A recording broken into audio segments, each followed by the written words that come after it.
Tell me one thing, just one, that you actually saw between the second your Fajr alarm went off and the sun coming up. And I'm sorry, my friend, but you won't be able to. A whole hour, maybe two, slipped right through your hands and you didn't even feel them disappear. And you decided that means you have drifted way too far from Allah subhanahu wa ta'ala and there is no coming back. But this isn't a dead heart and it's not weak iman. It's something else and it has a name. And the name isn't the one you are scared of. The alarm obviously is on your phone these days, and of course you are watching me from it now. So the first thing your hand did today was reach straight for the thing that's eating you alive from inside. Nobody asked your permission. It had already started before your eyes even opened properly. If it were me, I'd catch myself deep in the scroll. Reels, shorts, one after another, and I can't even remember when I started. I'm not even tired. I don't even care about the stuff I'm watching right now. I just found myself there and that's it. Your thumb moved before your brain did. You didn't just lose that hour of the morning. You lost the part of you that does the choosing. And you keep racking up the score. Hours gone on nothing. You do it at Fajr and you do it right before you sleep. So the verdict comes on its own. My heart's dead. I'm useless. Someone whose heart was still alive couldn't waste all this time on nothing, Behwashy. And by the way, I'm not gonna tell you any of that's a lie. Every word of it is real. But before I give you the word that describes exactly what's happening to you, I've gotta tell you about something that happened one Friday in the city of the Prophet, peace be upon him. The place is Medina. The day, Friday. The time, it was a brutal year. Food was scarce. Prices were insane and people were hungry. And the Prophet, peace be upon him, is up on the member, standing in the middle of the khutbah, and suddenly a caravan rolled in from Sham.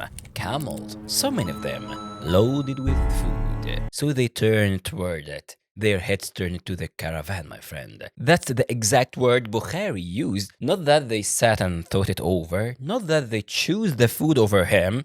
Their heads just snapped to it. And then they left, walked out of the masjid into the street, while the Prophet, peace be upon him, was still standing right where he was. Sayyidina Jabir, my friend, stayed and he sat there counting who was left in the room. It's just 12. 12 Sahabis. 12 companions, my friend. 12 believers left. Sayyidina Abu Bakr was one of them, and Sayyidina Umar radiallahu anh was one of them, and Sayyiduna Jabir, of course, was one of them. 12 men, my friend, that's all that was left in Jum'ah khutbah. And everyone else is out in the street staring at camels. And then the ayah came down that same day about this exact moment. وَإِذَا رَأَوْا تِجَارَةً أَوْ لَهْوًا انفَضُّوا إِلَيْهَا وَتَرَكُوكَ قَائِمًا. And when they saw a trade or distraction, they rushed off to it and left you standing. وَتَرَكُوكَ قَائِمًا. They left you standing. This wasn't a room full of weak men, like you might assume. These were the best generation of human beings to ever walk on the earth,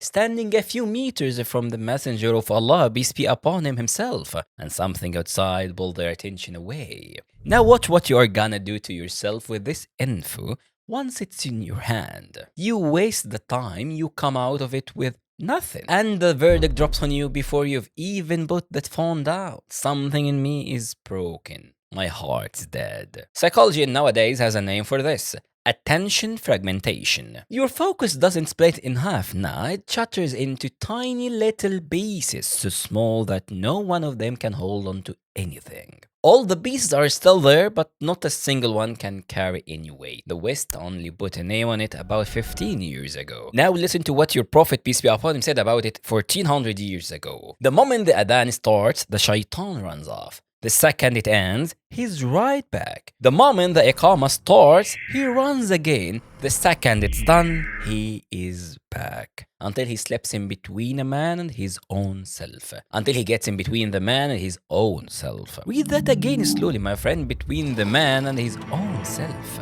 And what does he do once he's inside? He starts whispering, dragging up every single thing you'd forgotten, one after another, going, remember this and remember that.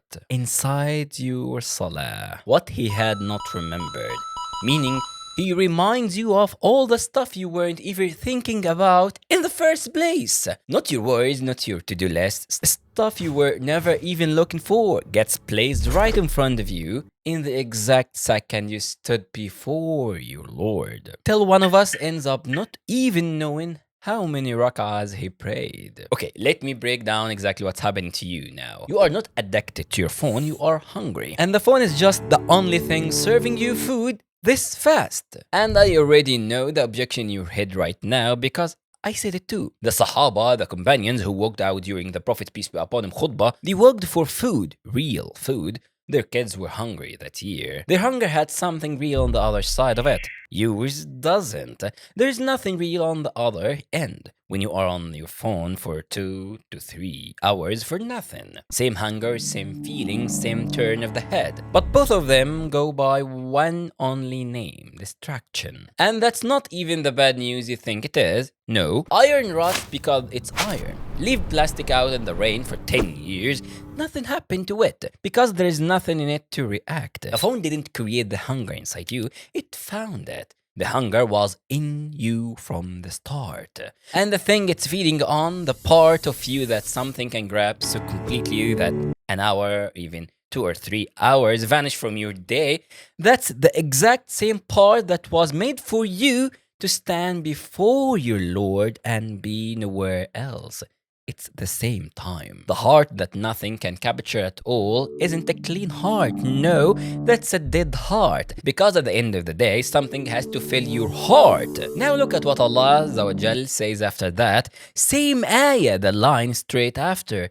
Left you standing. قُلْ مَا عِنْدَ اللَّهِ خَيْرٌ مِّنَ اللَّهْوِ وَمِنَ التِّجَارَةِ Wallahu khayrul raziqeen. Say what is with Allah is better than destruction than trade, and Allah is the best of providers.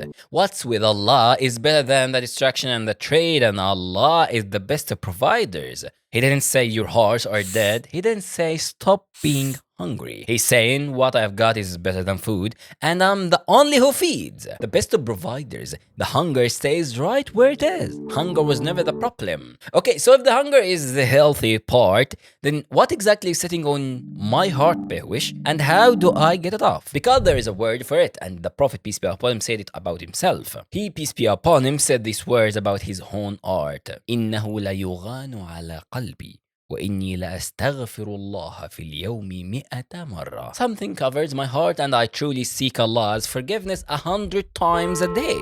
Something settles over my heart and I ask Allah's forgiveness 100 times a day. Yughan from ghain, same family as the word ghaim, as clouds. A thin layer, something light that drifts over your heart and dims it.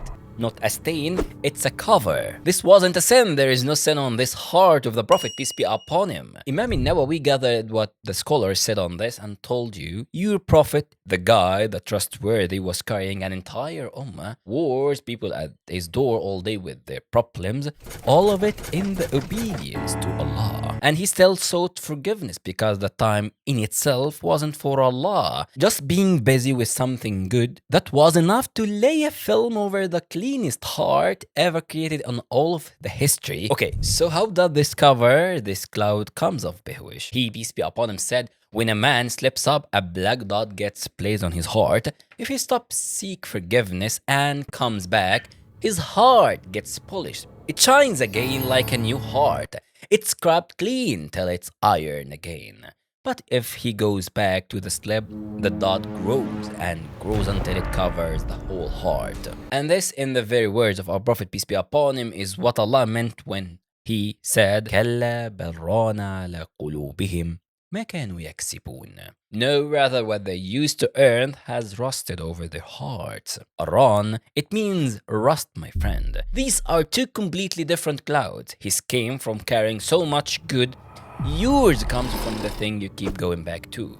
Not the same thing, and I'm not gonna pretend it's the same thing. But the heart that carries them in the same, in both cases. One last thing and then we will talk about tomorrow. What will you do in it? Ibn Mas'ud said this ayah, what I will tell you now, came down about the believers, about the ummah after just 4 years of wahy. أَلَمْ يَئِنْ لِلَّذِينَ آمَنُوا أَن تَخْشَعَ قُلُوبُهُمْ لذكر الله. Has the time not come for the believers and their hearts should soften to the remembrance of Allah? Hasn't the time come from the people who believed for their hearts to soften at the remembrance of Allah? 4 years the trust came for them fast too, and they were in the Medina with the Prophet, peace be upon him, right there among them. And look how Allah does it. It's not a statement and it's not a ruling. Alam ya'in. He's asking a question. Hasn't the time come for you to come back already? Okay, so what are you actually gonna do tomorrow morning, my friend? The Prophet, peace be upon him, once prayed in a clock with a pattern on it,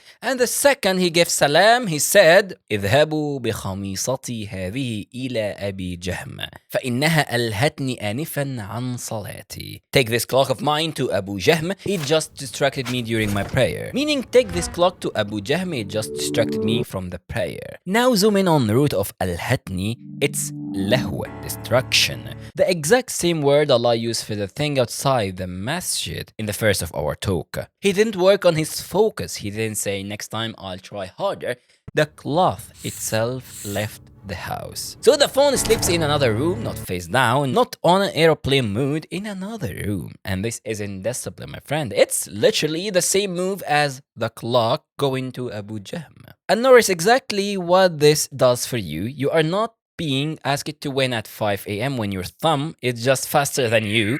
You choose once the night before while you still can. And then nothing goes into your eyes before something comes out of your mouth. Out loud, not in your head. The scroll is a silent entry. It slips in without a sound and takes over your whole mind. So the thing that replaces it has to come in the same way.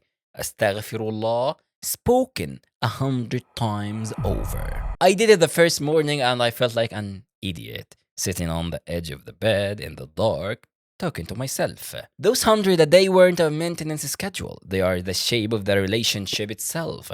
Your Prophet sought forgiveness and came back 100 times because the coming back is the thing itself, not some repair you do after. So it's a cover, not a verdict, and the cover comes off. That's the whole reason it has that name. But I'm not letting you leave this video without telling you the rest. You will seek forgiveness 100 times, you will do it for a week, and one day the glass goes clear.